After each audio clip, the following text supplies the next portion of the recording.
Assalamualaikum warahmatullahi wabarakatuh. Perkenalkan, nama saya Finarti. Saya dari kelas PGMIA. NIM saya bisa dilihat dari video tersebut. Di sini saya akan menjelaskan materi tentang konsep produksi, distribusi, dan konsumsi. Sesuai dengan kodrat manusia sebagai makhluk monopluralis mempunyai keinginan atau kebutuhan yang bermacam-macam. Kebutuhan orang satu berbeda dengan kebutuhan orang yang lain. Kebutuhan sekarang berbeda dengan kebutuhan pada masa yang akan datang. Selain itu, kebutuhan manusia senantiasa bertambah baik dalam jumlah maupun kualitasnya.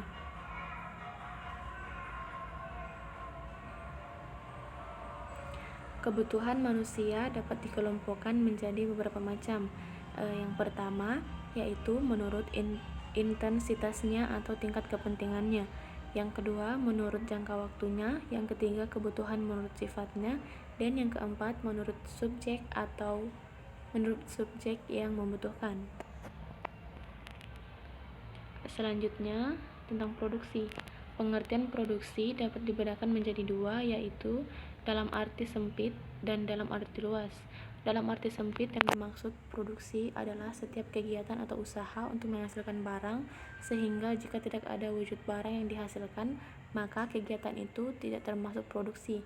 Sedangkan dalam arti luas, yang dimaksud dengan produksi adalah setiap kegiatan atau usaha untuk menciptakan atau meningkatkan nilai kegunaan suatu barang. Suatu barang dikatakan memiliki nilai kegunaan apabila barang tersebut dapat memenuhi kebutuhan manusia.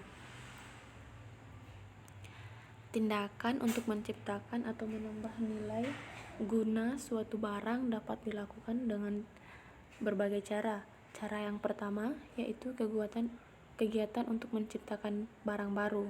Misalnya kegiatan pertanian, perikanan, peternakan, dan pertambangan. Yang kedua yaitu kegiatan dengan cara mengubah bentuk sehingga barang tersebut meningkat kegunaannya. Misalnya kayu diubah menjadi meja, kursi, almari, atau sebagainya.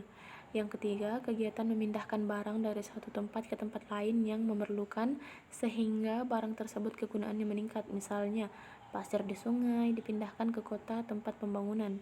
Yang keempat, yaitu mengatur waktu penggunaan suatu barang. Misalnya padi. Pada waktu panen harganya murah, kemudian disimpan dalam gudang dan pada saat musim penceklik padi tersebut dijual. Yang kelima, yaitu kegiatan memindahkan hak milik sehingga kegunaannya meningkat, misalnya melalui perdagangan, seperti sebuah cangkul dan sabit yang masih dimiliki oleh toko kegunaannya kurang. Setelah dibeli dan menjadi milik petani, maka kegunaannya meningkat. Yang terakhir yaitu kegiatan menyediakan jasa. Misalnya, tindakan yang dilakukan seseorang dokter ketika sedang merawat pasien, seorang guru yang sedang mengajar murid-muridnya, kegiatan pembekalan, persewaan perkakas, perbankan, asuransi, dan sebagainya. Materi selanjutnya yaitu tentang faktor-faktor produksi. Faktor produksi tersebut yaitu yang pertama sumber daya alam atau natural resources. Sumber daya alam dapat dikelompokkan menjadi dua macam. Yang pertama, sumber daya alam yang dapat diperbaharui. Misalnya, hutan dapat diremajakan kembali melalui reboisasi. Hewan dapat dikembangbiakan sehingga jumlah memenuhi kebutuhan. Yang kedua, yaitu sumber daya yang tidak diperbaharui, yaitu kekayaan alam yang tidak dapat diremajakan atau diusahakan kembali. Apabila sumber daya alam tadi sudah habis, maka tidak dapat diusahakan kembali, sehingga pemakaiannya harus diperhitungkan benar-benar dengan tetap menjaga kebutuhan di masa yang akan datang dan tidak merugikan generasi yang akan datang. Contoh sumber daya alam yang tidak dapat diperbaharui antara lain minyak bumi, batu bara, besi, dan sebagainya. Materi yang selanjutnya yaitu sumber daya manusia. Di pihak tenaga kerja dapat juga dibedakan menjadi tiga, yaitu tenaga kerja terdidik atau skill labor, yang kedua tenaga kerja terlatih atau trained labor, dan yang ketiga yaitu tenaga kerja yang tidak terdidik dan tidak terlatih atau unskilled and untrained labor. Materi selanjutnya tentang sumber daya modal atau capital resource. Sumber daya modal di sini adalah segala daya atau barang yang dihasilkan untuk dipakai menghasilkan barang atau jasa selanjutnya. Contohnya adalah uang, tanah, mesin-mesin, peralatan, kendaraan, gedung, dan sebagainya. Dilihat dari asal atau sumber modal, maka modal dapat dibedakan menjadi dua, yaitu modal sendiri dan modal asing. Dilihat dari kepentingannya, modal dapat dibagi menjadi dua, yaitu modal pribadi dan modal masyarakat.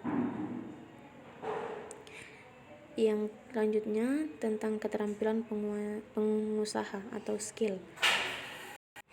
Untuk memperluas produksi dapat dilakukan dengan 3 cara, yaitu yang pertama ekstensifikasi, yang kedua intensifikasi, dan yang ketiga diversifikasi. Ekstensifikasi di sini merupakan peningkatan produksi dengan cara menambah atau memperluas faktor produksi yang digunakan. Contohnya, meningkatkan produksi pertanian dilakukan dengan cara menambah luas lahan pertanian. Intensifikasi di sini merupakan peningkatan produksi dengan cara meningkatkan produktivitas tanpa menambah faktor produksi, seperti di bidang pertanian. Untuk meningkatkan produksi digunakan bibit unggul, cara menanam yang diatur, pemupukan yang teratur, penyiangan yang teratur, dan sebagainya. Diversifikasi di sini merupakan usaha meningkatkan produksi dengan cara menambah jenis hasil produksi. Barang-barang yang dihasilkan ditambah jenis atau mutunya sehingga akan meningkatkan nilai produksinya. Misalnya di bidang pertanian, sawah tidak hanya ditanami satu jenis tanaman, tetapi dari berbagai jenis tanaman tumpang sari. Kemudian distribusi. Pengertian distribusi yaitu semua kegiatan untuk menyalurkan atau memindahkan barang atau jasa dari produsen ke konsumen. Produsen itu adalah mereka yang menghasilkan barang atau jasa, sedangkan konsumen adalah mereka yang menggunakan atau memakai barang atau jasa. Yang kedua yaitu fungsi distribusi. Fungsinya yang pertama yaitu menyalurkan barang-barang dari produsen ke konsumen. Yang kedua, membantu memperlancar pemasaran sehingga barang-barang yang dihasilkan produsen dapat segera terjual kepada konsumen. Materi selanjutnya yaitu 3 saluran distribusi. Menurut Vernon dan Jackson, sebagaimana dikemukakan oleh Winata Putra, jenis saluran distribusi berdasarkan intensitasnya dibagi menjadi 3, yaitu yang pertama, bentuk intensitas, yaitu jenis saluran yang memanfaatkan banyak pedagang besar dan kecil. Yang kedua, bentuk selektif, yaitu jenis distribusi yang hanya memanfaatkan beberapa grosir dan sejumlah kecil pengecer. Yang ketiga, yaitu bentuk eksklusif, yaitu saluran distribusi yang hanya melibatkan satu perantara dalam lingkungan masyarakat tertentu untuk menangani produk. Saluran distribusi yang sekarang ini kita jumpai dapat dibagi menjadi 2, yaitu saluran langsung dan tidak langsung. Saluran distribusi dapat dijelaskan sebagai berikut. Saluran distribusi langsung dari produsen ke konsumen biasanya hanya sedikit barang yang dipasarkan secara langsung. Misalnya, seorang petani menjual berasnya kepada konsumen dengan cara dibawa sendiri ke pasar, atau peternak menghasil susu menjualnya sendiri dengan cara pergi ke rumah-rumah dengan sepedanya. Yang kedua yaitu saluran tidak langsung yang dibagi menjadi 2, yaitu dari produsen ke pengecer ke konsumen dan dari produsen ke grosir ke pengecer ke konsumen. Selanjutnya, lembaga-lembaga distribusi.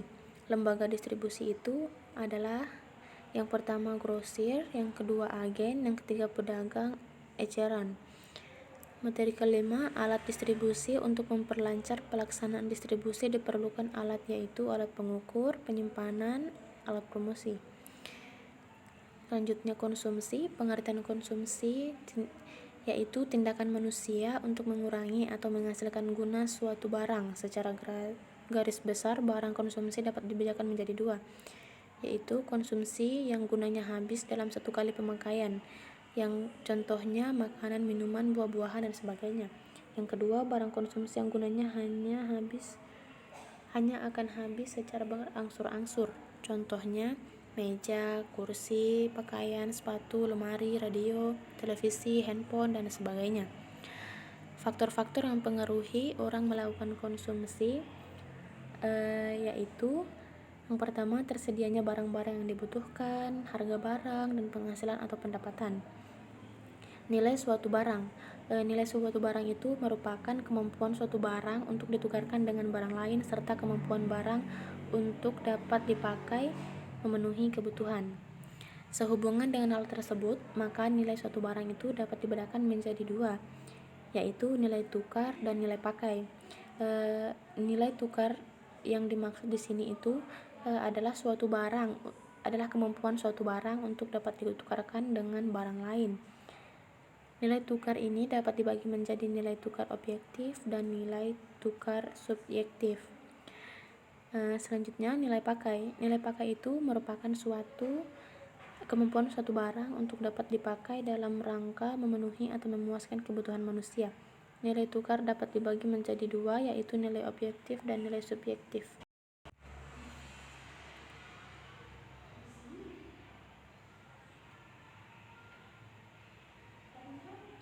Oke, sekian dari saya.